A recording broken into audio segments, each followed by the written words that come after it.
So you have two girls now, Arian? Yeah, I got two girls. I think you only had one last time. Yeah. So I guess shit, has it been that long?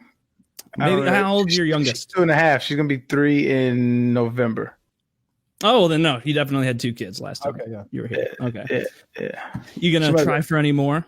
Or you think I don't know. two's good? I'm on the fence. No, I got 4 kids total. Oh, 4. What? Yeah, I got 4 kids total, Then it makes sense to be on the fence. I might I might do one more. I'm not sure. Yeah, I had a couple myself. In prison? No. He was the child in prison. Almost. I don't want to go to prison. I think Arian would do wonderfully in prison. I mean, really, right? Like you're a big guy. Yeah. Like I think that because you play ball and because you're a big guy, like I think you just fit right in, And I fit in better than most, but like still, it didn't go well. Are you good at basketball, Arian? Yeah, you are. I mean, I guess everybody says that, but like I could go. Yeah, you'd be good. I had some small offers out of high school, but I just wasn't ever focused on it. That's the other thing. They had a football league in prison. Oh, I didn't see that coming. Yeah, tackle. Was it like tackle? They did flat. They're supposed to play with flags, but the guards didn't give a shit. So yeah, they. How was your experience there, bro? If you don't mind me asking, like what? I mean, what? Were you really were you bullied or how did it go? There was one guy warned me that another guy was talking about raping me. But other than that, it was all good. The showers were nice. The beds were fine, I guess. I mean, they weren't ideal, but it wasn't like you were sleeping on a rock. We had good air conditioning, good food. It wasn't that bad. You didn't have to fight nobody or nothing like that? No, it's like low security. So everybody who's in there kind of earned their way into there. So nobody's really trying to fight because they don't want to get bumped back up to medium, because there was a medium security prison like on the same premises. And those people get stabbed up there over potato chips and shit. Like if you borrow some potato chips and you don't pay that debt, they're literally stabbing each other over that shit. Meanwhile, like where I'm at, it's like, hey man, you got some salsa I can borrow? Like, yeah, of course it's like in the real world. If you were to ask me for some salsa, and I'd be like, of course you can have some salsa. Here's a cup of salsa. I wouldn't expect you to have to come right back with some salsa the next day, or else. Have you ever done like a minimum security prison sitcom? That could be good. That honestly, it would be hilarious. I think that's a good idea. Yeah, write that one down. Right next to that. Will you take this out of the episode?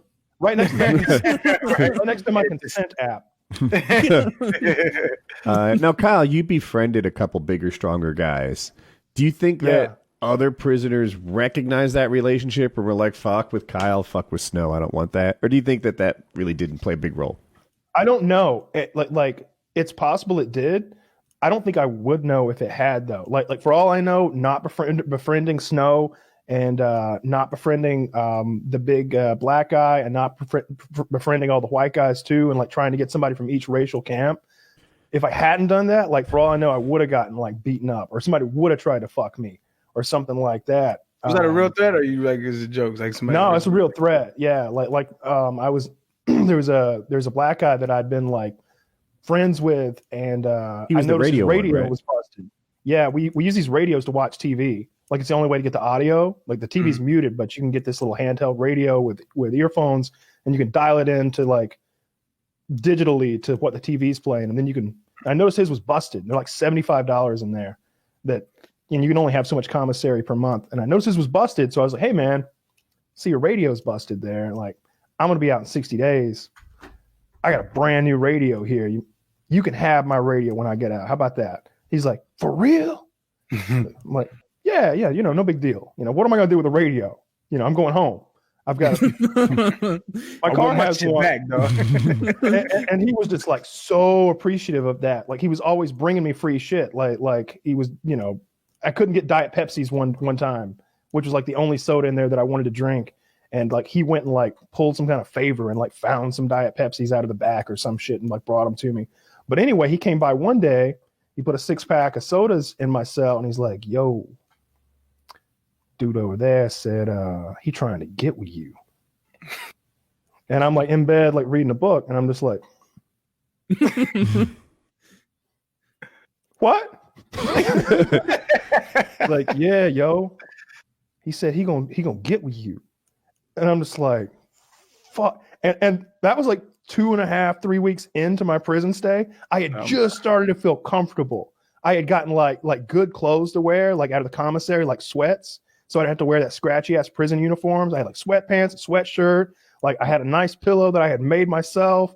I had the kind of soap that I use back at home. Like I had all the chili that I wanted that I could microwave in the commissary room. I was doing all right. I had figured the library out. I was doing as well as you can do in prison. I had all the shit, all the creature comforts I could want.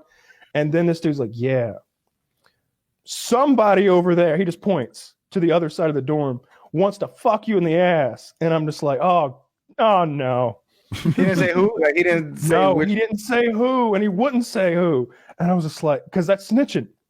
And, he's just letting me know, be on your guard. So now I'm on my guard, right? Now I'm afraid to go take a piss. Show your guard face. And you can't tell. There's no way you can be like, you cannot go to a guard. Excuse me, sir. That gentleman right there. Yeah, you see the one staring at us right now? Yeah, he told me that there's a man over there who wants to fuck me in my butthole, and you should question the shit out of that man, and then he'll tell you who the other bad man is. Even the guard would have been like, dude, you sure you want to do this? Now you're looking at 2 or 3 rapes. I'm going to have to rape you myself. I didn't want to do this. They were for going the to use keys lube. with the baton. Yeah, they were going to use lube before, but now all bets are off. So it wasn't great, but it wasn't the worst thing in the world either. Nobody did rape me, or for the most part, it was. I got one shouting match the whole time I was there, and I don't think it was really close to being a fight. It was just us yelling at each other over the fucking television, and but yeah, it was no fun. I was so glad to be home. Yeah. Still am. Still am. Does every day still feel fresher waking up? Yeah. I'll tell you what, you'll never appreciate the quiet of your own home more than if you've just spent 60 days because it's never quiet in there. Like 24 hours a day. It's like that when there's like 100 people talking, and it's just that cacophony of voices that you can't even really make out what anybody's saying. It's just like white noise. Yeah. It's all day, every day. And at night, it's nothing but snores and farts. Just all night long, 150 men in one room, just snoring and farting. That's awful. Yeah, that shit sounds horrible, actually. Don't do drugs, kids. Say no. I have to go follow these laws real quick. Yeah. Jesus Christ. That sucks.